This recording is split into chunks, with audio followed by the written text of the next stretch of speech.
انجانی دنیا کے معزز ناظرین، السلام علیکم۔ میں ہوں نفیس ہاشمی۔ دوستو، ماضی قریب میں ایک آوارہ خیال نے اس وقت بہت تقویت پکڑ لی جب ڈارون کے نظریہ ارتقاء کے تناظر میں کچھ حلقوں میں یہ سمجھا جانے لگا کہ شاید موجودہ انسان بندر کی ایک ترقی یافتہ شکل ہے اور انسان کو دمدار جانور کے طور پر پہچانے جانے لگا۔ لیکن خدا اجر عظیم نصیب فرمائے ان صحت مند اور عالی دماغ لوگوں کو جنہوں نے اس غیر عقلی نظریے کی تردید کرتے ہوئے فطرت کی ترجمانی کرنے کی کوشش کی۔ اگرچہ ڈارون کا یہ نظریہ ارتقاء آج بھی ایک بھٹکی ہوئی فکر کے طور ہمارے تعلیمی اداروں میں بطور نصاب پڑھایا جاتا ہے، لیکن در حقیقت اس کے بلبادہ ہونے کا اہتمام فطرت برسوں پہلے ہی کر چکی ہے، جس کے بعد یہ تسلیم کرنا اب ممکن نہیں رہا کہ حضرت انسان کبھی دمدار جانور بھی ہوا کرتے تھے۔ البتہ ہمارے ارد گرد پھیلے ہوئے ہزاروں ایسے جانور ضرور ہیں جن کی دم ان کے جسم کا نہ صرف ایک لازمی جز ہے بلکہ وہ ایک متحرک کردار کی حامل بھی ہے۔ دم کے حامل چند جانداروں سے ملاقات کے بعد یہ جاننے کی کوشش کریں گے کہ وہ اس کی مدد سے کیا کیا کام لے سکتے ہیں۔ لیکن ویڈیو شروع کرنے سے قبل میں نئے آنے والے ناظرین سے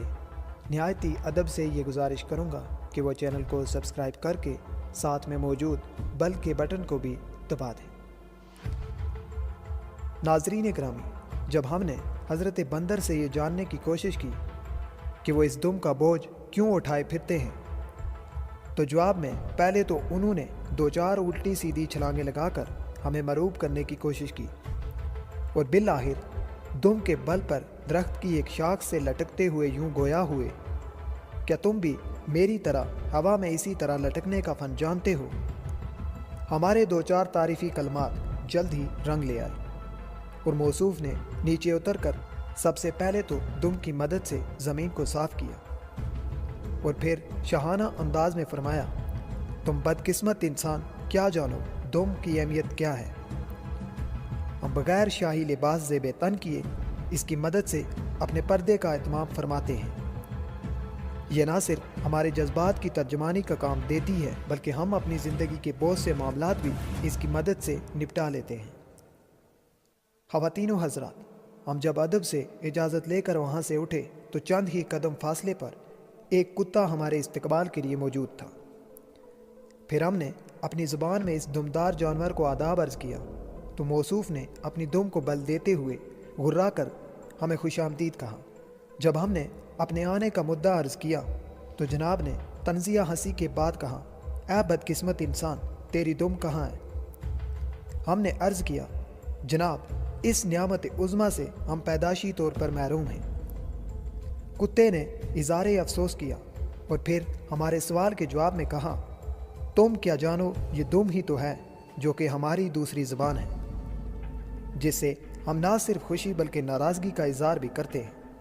یہی دم سمت شناسی میں بھی ہماری معاون ہوتی ہے، جبکہ اس کی مدد سے بعض شرارتی کیڑے مکوڑوں سے بچت کا کام بھی لیتے ہیں، جبکہ اگر کوئی مشکل آ جائے تو ہم اپنے عقب کی حفاظت کرتے ہوئے دم دبا کر بھاگنے کا مظاہرہ بھی کرتے ہیں۔ ہم وہاں سے شرمندگی کے ساتھ اٹھنے کے بعد جب میاں خرگوش کے پاس پہنچے اور اپنا مدعا بیان کیا تو خرگوش نے کہا، او سادہ انسان، تو کیا جانے ہماری دم ہی تو ہمارا اثاثہ ہے جس سے ہم ہر قسم کا کام لینے کی صلاحیت رکھنے کے علاوہ جب کبھی شکاری کتوں کے نرغے میں آ جائیں تو ہم اس دم کو زمین پر پٹک کر اپنے قبیلے والوں کو دشمن کے حملہ آور ہونے کی اطلاع دیتے ہیں۔ خرگوش سے اجازت لینے کے بعد جب ہم نے نگاہ اوپر اٹھائی تو حضرت الو کو درخت کی ایک شاخ پر بیٹھا ہوا پایا۔ پہلے تو اس الو کے پٹھے نے ہماری بات سمجھنے سے انکار کر دیا اور پھر جب طویل کوشش کے بعد ہم اپنا سوال اس تک پہنچانے میں کامیاب ہوئے تو اس نے بتایا، اے سادہ لو شخص، اگر میری دم نہ ہوتی تو نہ میں ہوا میں پرواز کر سکتا تھا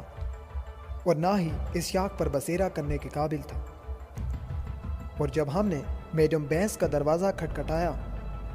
تو ہمارے سوال پر اس ناقد گدھا نے اپنی دم کو ہلاتے ہوئے شرمیلے لہجے میں کہا، تم کیوں شرفا کو بے پردہ کرنے پر بازد ہو؟ ناظرین گرامی، ہماری آخری ملاقات شہنشاہ معظم یعنی شیر سے تھی۔ جب ہم موصوف کی کچھاڑ میں پہنچے اور سوال سامنے رکھا تو اس نے جواباً سوال کرتے ہوئے پوچھا، کیا تمہارا ووٹ بن چکا ہے؟